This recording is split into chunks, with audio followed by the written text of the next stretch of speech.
High mast ലൈറ്റിന്റെ ചിലവിലെ അഴിമതി ചോദ്യം ചെയ്തതിന് PR സനീഷിനെതിരെ പരാതിയുമായി തളിപ്പറമ്പ് MLA.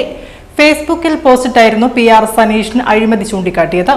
ആന്തൂർ മുനിസിപ്പാലിറ്റിയിൽ ഹൈമാസ്റ്റ് ലൈറ്റ് ഘടിപ്പിച്ചതിലാണ് അഴിമതി നടന്നിട്ടുള്ളതെന്നാണ് ആരോപണം.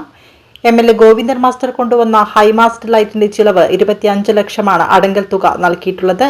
എന്നാൽ ഇതിൽ അഴിമതി നടന്നിട്ടുണ്ടെന്നാണ് PR സനീഷ് തന്റെ ഫേസ്ബുക്കിലൂടെ ചൂണ്ടിക്കാട്ടിയത്. ഇതിനെതിരെ MLA തളിപ്പറമ്പ് പോലീസ് സ്റ്റേഷനിൽ പരാതി നൽകുകയും ചെയ്തു. പരാതി സ്വീകരിച്ച പോലീസ് കേസ് രജിസ്റ്റർ ചെയ്തു. ബഹുമാനപ്പെട്ട MLA എനിക്കെതിരെ കൊടുത്തിരിക്കുന്ന പരാതി എന്നത് ഫേസ്ബുക്ക് വഴി അദ്ദേഹത്തിന്റെ ആന്തൂർ മണ്ഡലത്തിൽ അദ്ദേഹം നൽകിയ ഒരു മിനി ഹൈമാസ് ലൈറ്റിന്റെ അദ്ദേഹത്തിന്റെ എഴുതി വെച്ചിട്ടുള്ള അടങ്കൽ തുക എന്നത് 25 ലക്ഷം രൂപയാണ്.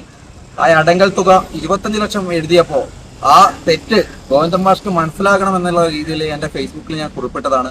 ആ കുറിപ്പ് ഇന്ന് പരാതിയായി വന്നു. എനിക്കെതിരെ കേസെടുത്തിരിക്കുകയാണ് തളിപ്പറമ്പിലെ പോലീസ്. ബഹുമാനപ്പെട്ട തളിപ്പറമ്പിന്റെ MLA എനിക്ക് പറയാനുള്ളത്, ഇതുപോലുള്ള രാഷ്ട്രീയ നാടകങ്ങളും ഇതുപോലുള്ള കേസുകളും നൽകി നിങ്ങൾക്ക് എനിക്കെതിരെ എത്രത്തോളം പരാതി നൽകി എന്നെ ഒറ്റപ്പെടുത്താൻ ശ്രമിക്കുന്നുവോ, കോൺഗ്രസ് എന്ന പ്രസ്ഥാനം എൻ്റെ ഒപ്പമുണ്ട്, ഈ നാട്ടിലെ ജനങ്ങൾ എൻ്റെ കൂടെയുണ്ട്. നിങ്ങൾ എത്ര കേസുകൾ നൽകി തടങ്കലിടാൻ ശ്രമിച്ചാലും മുന്നോട്ട് നിങ്ങൾക്കെതിരെ നിങ്ങൾ ചെയ്യുന്ന അഴിമതിക്കെതിരെ ഞാൻ പ്രവർത്തിക്കും. മലപ്പട്ടം പഞ്ചായത്തിലടക്കമുള്ള 3,37,00,000 രൂപ ചെലവഴിച്ച് നിർമ്മിച്ച Malanad Malabar river cruise tourism പദ്ധതിയിലെ അഴിമതികളടക്കം ചൂണ്ടിക്കാണിച്ചിട്ടും അതിനെതിരെ ഒരു കേസ് കൊടുക്കാനോ ഒരു പരാതി നൽകാനോ മലനാട് മലബാർ റിവർ ക്രൂയിസ് ചെയർമാനായ ഗോവിന്ദൻ മാഷ് തയ്യാറായിട്ടില്ലെന്നാണ് സനീഷിന്റെ വാദം. മലപ്പട്ടത്തൊക്കെയുള്ള ഒരുപാട് അഴിമതികൾ ചൂണ്ടിക്കാണിച്ചിട്ടുണ്ട്.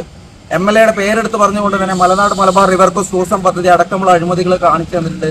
എന്നിട്ടും നിങ്ങൾ ആ ഒരു തെറ്റിനെ എതിരെ നിങ്ങൾക്ക് ഒരു പരാതി കൊടുക്കാൻ സാധിച്ചിട്ടില്ല. ഈ ഒരു ഹൈമാസ് ലൈറ്റിന്റെ 2.5 ലക്ഷം കൊടുക്കേണ്ടതിന് 25 ലക്ഷം കൊടുക്കൂ എന്ന് പറയുമ്പോൾ അതിനെതിരെ മാത്രമാണ് ഞാൻ പ്രതികരിച്ചിട്ടുള്ളത്.